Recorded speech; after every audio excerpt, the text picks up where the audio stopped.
Everyone, today we're looking at Scarabya. Scarabya. It's from Blue Orange Games, ages 8 and up, wonderful players. First up, it comes with this handy little sheet when you open your game to let you know not to throw the outside of the punch board out because you're going to use that as your border. And I will be coming back to this later on in the review.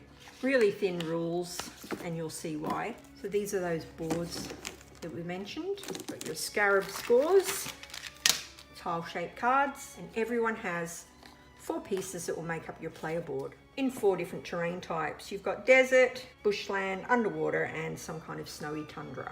Each player also gets these awesome little stone mounds to match their color player board. Setup's easy. Each player chooses a color, put the tiles inside whatever way you want, and then everybody sets up the same board. Now, I've only played this in 2-player, so I'm covering the 2-player version here.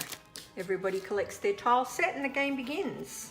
Shuffle the cards, flip a card, everybody finds this shape, and the first turn you have to touch one of the center squares. So I might place this here, so as to not cover any of the scarabs. The idea of the game is to encircle scarabs in 4 or less squares. The more squares you encircle them in, the more points you'll get. Each piece after the first piece is placed has to touch at least one side. Diagonals don't count. So say for sake of argument, this is the next piece out. That's rubbish, but that would score 2 points.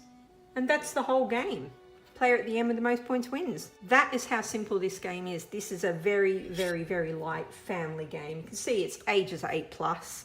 I would say even ages 6+ if you've got a smart kid. The random setup means that you're going to get a lot of replayability because you can literally place them any which way. It's also got a solitaire variant, as I said, 1 to 4 players. In the solitaire variant, you are trying to cover every scarab, which seems like that would probably be quite hard.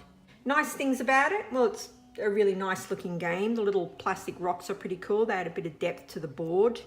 Nothing wrong with the tiles, all pretty solid. Not many cards, but they do the job that they're meant to do. The only complaint I would say is this surrounding board needed to be just a few mil different so that it fits slightly more snug. There is a little bit of movement in there when you're playing the game, which micro annoying.